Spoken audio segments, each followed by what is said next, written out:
Welcome to Canadian Justice. I'm Christine Van Gyn, and today we're talking about private healthcare and the role it's playing in our healthcare system and the role it's playing in our election. Hyper-partisan talking points make it difficult to have a conversation about the future of healthcare in Canada beyond tired talking points that begin and end with more money. The role of private clinics, private services, and private payment or insurance is one we can't be afraid to have, especially because private healthcare is already, to varying degrees, happening in different parts of Canada. Now, full disclosure, the charity that I work for, the Canadian Constitution Foundation, has been involved in litigation about this issue in British Columbia in a case brought by the Cambie Surgical Clinic.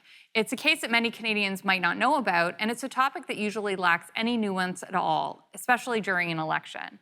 Now, here today to talk about this are two policy and legal experts. Dr. Sean Whatley is a physician and author of When Politics Come Before Patients. And Joanna Barron is the executive director of the Canadian Constitution Foundation, the same charity I work for and which is involved in the BC litigation about healthcare choice. Now, thank you both so much for joining me today. Dr. Whatley, I'd like to start with you.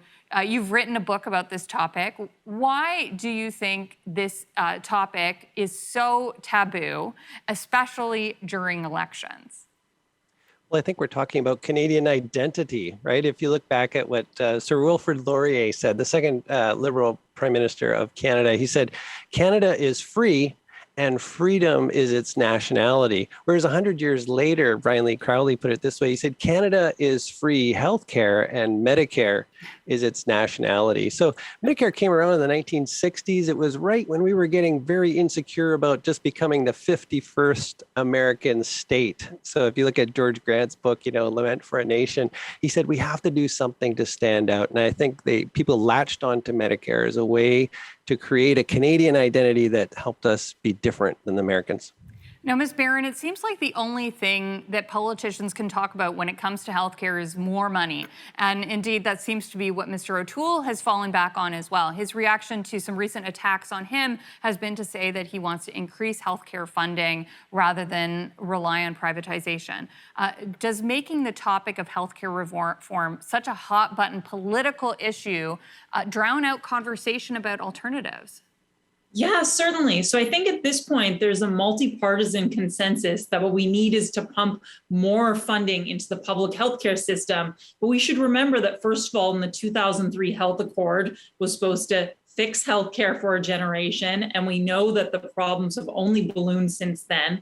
And furthermore, that Canada consistently ranks towards the bottom of performing nations in OECD analysis.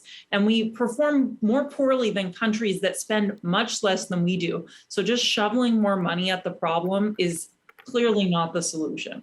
So, Dr. Whatley, in your book, you talk about the ideology of healthcare, and what are some of the things that you have seen firsthand when you were a practicing physician, or you still are a practicing physician, that have hurt patients in our current system? So huge question. We could talk for a whole hour about wait times and delayed care and that sort of thing. But I think one story that has really stood out for me, and I'm embarrassed to say it took me 20 years before it got it into my head. It just happened a few years ago. One of my patients ended up dehydrated, was in the emergency department and needed an IV just for a day or so. There were no beds in the hospital, so he ended up admitted to a hallway stretcher in the emergency department. The IV did its job. He needed to go to the bathroom. He flagged someone down eventually and said, hey, I need help going to the bathroom. And they stopped and they looked at him and they said, you have a diaper. And they ran on. And so when he was telling me this story later, my first thought was, well, yeah, that happens all the time. But then he said something, and for whatever reason, it really stuck with me. He said, it was so undignified. And it was only at that point that I realized, okay, wait a second. Yes, this gentleman had to relieve himself in a public place in a diaper. What was that like? How did he get cleaned up? The smell, just on and on. So I think we don't talk enough about how we're actually treating patients. So we talk a lot about care, what happened, coordination, how confused it was. We don't talk about the culture underneath it, which is just the norms and behaviors. And then below that are the concepts where we assume that it's okay to tell a patient that. So that's where I would start to try to unpack. A huge question, though. Yeah, I think if we're putting patients first, which is what the medical system should be doing, you wouldn't have outcomes like that. When we come back from this commercial break, we're going to dive deeper into this conversation.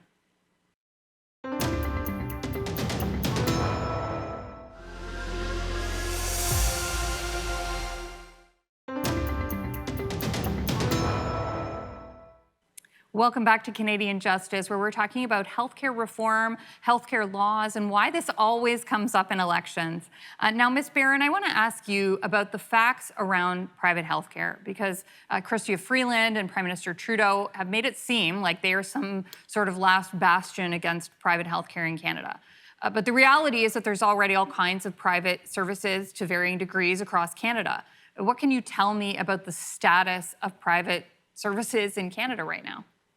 Yeah, so of course, anything to do with vision care, prescription medicine, dental care amounts to a lot. Overall, 55% of healthcare spending in Canada is privately delivered, and even of publicly delivered services or medically necessary services like hospitals and physician visits, there are private clinics that deliver those services as well. So it's really just a myth that there is no notion of market economics in the Canadian healthcare system.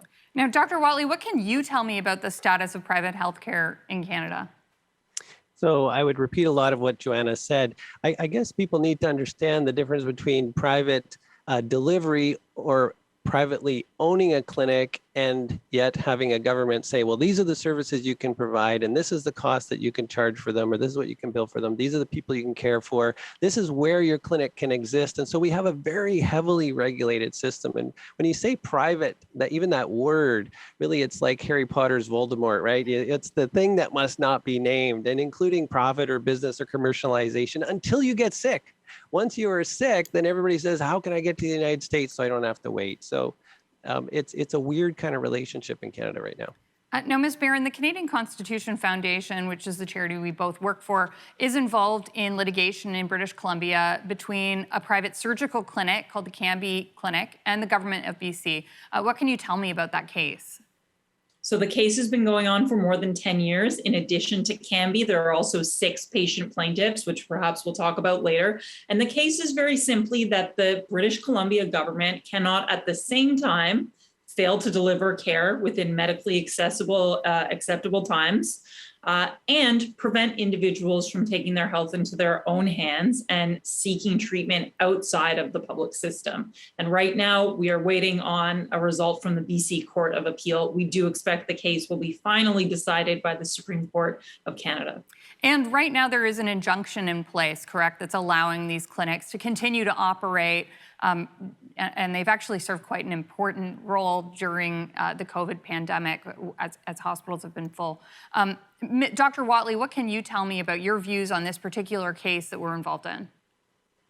I think we should hold out hope that people will make some good decisions here. However, I often say this. If I go to the grocery store and I send my daughter in to buy milk and I say, here's my Visa, go buy 2 bags of milk, and she gets in and she pays with cash or pays with food stamps or something, I've still controlled the location, the product, the store, the amount, when, the timing, and whether or not she pays with cash, Visa, or tax dollars doesn't have as big a difference as control. So yes, I'm hopeful that some sense will come as a result of this case, but really the core issue is, do people actually have control of their own health?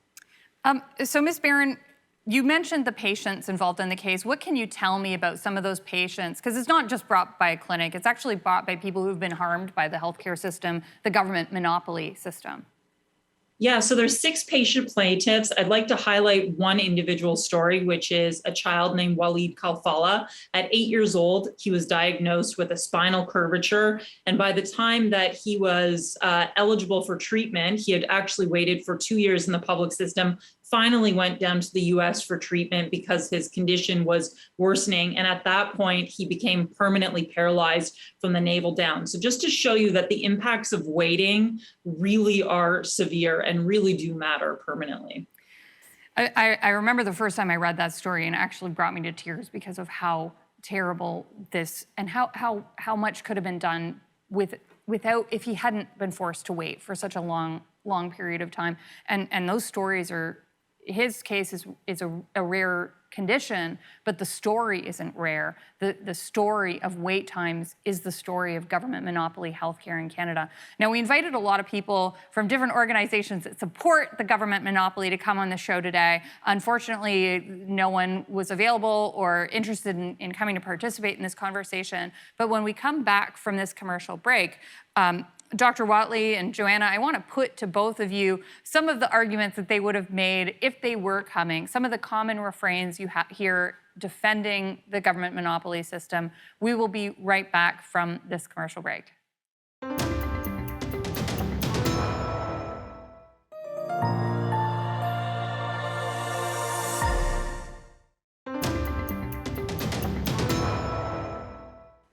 Welcome back to Canadian Justice, where we're talking about the role of private healthcare versus government monopoly healthcare in Canada. And Dr. Whatley, Joanna, I did try to get someone who wants to defend the government monopoly system on the show. Unfortunately, no one could make it. So I'm going to put some of those defenses of the system to you. Dr. Whatley, I'll start with you. One of the things we hear is that allowing a private system or private choice will be the Americanization of Canadian healthcare. So how do you respond to that? Well, I take a wimpy way out and I don't respond. I say, why do you want to talk about America? Let's talk about any other country in the world. So Canada is unique in that no one else does it the way we do it. Everybody else allows some level of variety. So why on earth would you ask me to defend the American system? So I tend to agree with people depending on how angry they are at America. Now, that has got me in trouble with one TV or rather radio host where he actually loved the American system. And I said, well, no one wants an American system. And then he got mad at me. So, but usually if you're talking with Canadians, it's safe to say, yeah, no, I don't want one either. Let's talk about any other country. So Ms. Barron, another thing we hear is that if we allow people to choose how to access healthcare, including by paying for it, this will result in queue jumping and will create a system where only the wealthy get access to better and faster healthcare at the expense of everyday Canadians. Well, so to some extent, the reality is that the truly wealthy already do leave the country in the numbers of hundreds of thousands each year to seek care, spending their money outside of our economy. And bringing in options for private insurance will actually allow middle class and more ordinary people to access private care options. You cannot convince an individual when it's life and death to not travel, to take their health into their own hands. It's just sort of a fact of life. But integrating the cost into our country, into our GDP, will actually make private choice much more accessible, as well as relieve the burden on the public system, of course. Great point. Dr. Whatley, what about the argument that allowing a private system will drain physician and nurse resources away from the public system?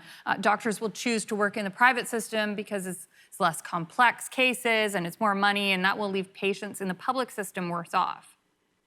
That's actually a big question. It's the poaching and cream skimming argument. So the poaching assumes that there's a zero-sum game. There's only X number of doctors and nurses. If we chop it up into private and public, then we're going to lose some doctors and nurses. It doesn't play out in reality. So if you look at fertility services in Ontario, we only have enough to maintain anywhere between 3 and 6 fertility clinics in Ontario. But actually, we have 13 fertility clinics because some services are covered publicly and some services are covered privately. The cream skimming argument goes like this: I want to see broken fingernails for the rest of my life because I make lots of money and they're easy. Well, you're not going to be a great doc or lawyer or piano player or anything if you don't do hard things. And so the only way to become a great doc is to see lots and lots of sick people. Nobody's going to go to a hospital that only sees easy things. Finally, you could have a discussion about trauma and transplant care. Yes, there's probably going to be a role where super high expensive things will only be able to be afforded by a government kind of funded structure, but that's a tiny portion. Most care, a blended approach, seems to work better. And it works in a lot of other countries. Now, Ms. Barron, another argument we hear is that when healthcare is supplied by for-profit providers, the quality will be lower than when it's provided by the government. And this drum is really being beaten right now by the Liberals as it relates to problems that arose in long-term care facilities in some provinces. So how do you respond to that concern? Well, there are, of course, problems in public long-term care as well, as we know well in Ontario. But I will just say medicine is one of the most highly regulated professions. Doctors have extensive professional and ethical obligations to their medical college and to their patients. Whether they deliver their services in a public or private setting would not change that. There's certainly no evidence for the underlying claim. Yeah, as the Canby case in British Columbia tells us, that those clinics have been operating for, I think, more than 20 years in British Columbia and are playing an important role in the system. Dr. Watley, 1 minute left. Another argument we hear is that allowing patients to choose a private system rather than the public system will actually increase overall healthcare costs overall. So the data doesn't support it. If you look across Europe, most of the OECD spends around 11% of the GDP, which is the same as in Canada. Some countries, such as Denmark and Finland, spend less, but also have blended system. All of these countries have blended systems. So the data doesn't support it. But your question is a bigger one that requires more than a minute to answer. What do we mean by necessary care and costs? If people are given the opportunity to purchase more care, maybe you want an ultrasound because you're worried about your gallbladder. That's going to mean more spending on healthcare, but maybe that's what people want. Well, we will be right back after these commercial messages.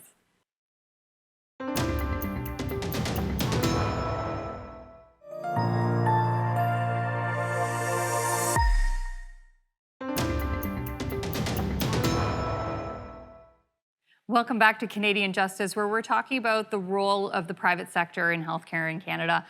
Now, Ms. Barron, what has COVID shown us about the need for innovation, including the role for the private sector in healthcare? So I'd say two things. First of all, we know that Quebec and British Columbia, for example, have been leveraging private clinics to catch up with their backlog for surgeries and procedures that were canceled during the lockdowns. And second of all, I think just more broadly, it has shown that we have a need for a release valve, that our system does not have very much flexibility. And I'm concerned about the sort of catch-up effect that's going to happen when all of these diagnostic services and procedures that people put off during the lengthy lockdowns are going to come back into the system. Combine that with an aging population, and it's just the whole thing is going to burst at the seams. Yeah, I mean, the backlogs they were bad before and they're getting worse with COVID. Now, Dr. Watley, what are your thoughts on how COVID has changed the conversation around healthcare choice, or hasn't changed the conversation?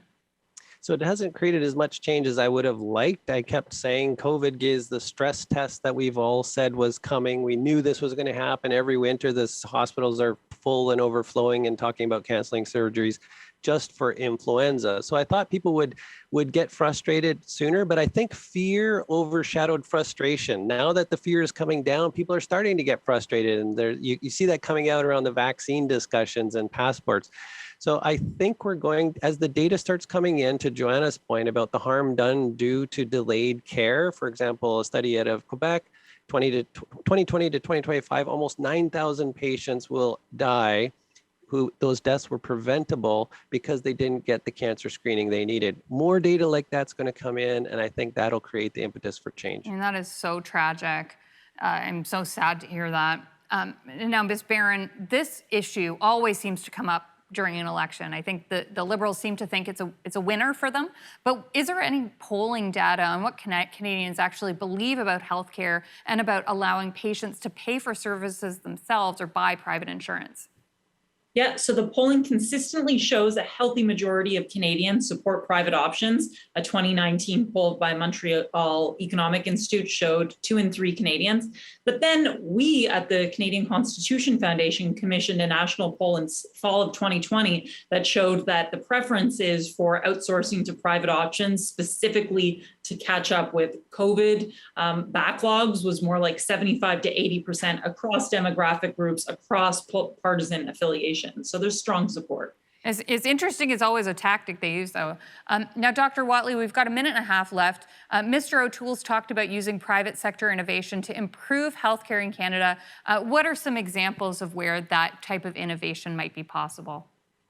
So I think what I would reach out to is actually the type of thinking that we need to think about. There's so many different ways we could apply it. And I'll use one big one. It's actually a worldwide movement for the last 15 years called value-based insurance design or value-based healthcare design. So this is a big player in the pharmacare discussion, where basically we say we're going to fund all the cost for insulin, you'll die without it, but we won't fund all the cost or maybe any of the cost for Viagra. You don't really need, well, some people might say they're going to die without it, but that's a separate discussion. So you adjust the price based on the value that patients achieve from the intervention in question. Well, in Canada, with fixed price system, we can't even enter into this worldwide movement. So I would suggest we're missing out on a huge opportunity. We talk about value-based procurement or value-based negotiations with physicians, but it's not even getting into the game. So there are major changes around the world that we could capitalize on. Wow, that's a really interesting proposal. I encourage everyone to check out your book, When Politics Come Before Patients. You can get it on Amazon, at Chapters and Indigo, and from the publisher, Optimum Publishing International. I want to thank you both so much for coming today. Thank you, Christine. We've heard today about the role that private services can play and do play in our healthcare system. And we've heard about how important it is for patients to have the power to make their own choices about their own health, even if that means choosing a private option. We've also heard the common defenses of the government-run monopoly on healthcare, and we've also heard about the failures of the monopoly system. But the conversation is complex and nuanced. This doesn't make it an easy one to have when temperatures are raised during an election campaign, and when any statement can be twisted and manipulated for political gain. What is the future for Canadian healthcare? Will private options and increased choice play a growing role in our system? Or will the government monopoly prevail? And what is best for patients, who really need to be at the heart of this conversation? You be the judge. I'm Christine Van Gyn, and remember, a freer Canada starts with you.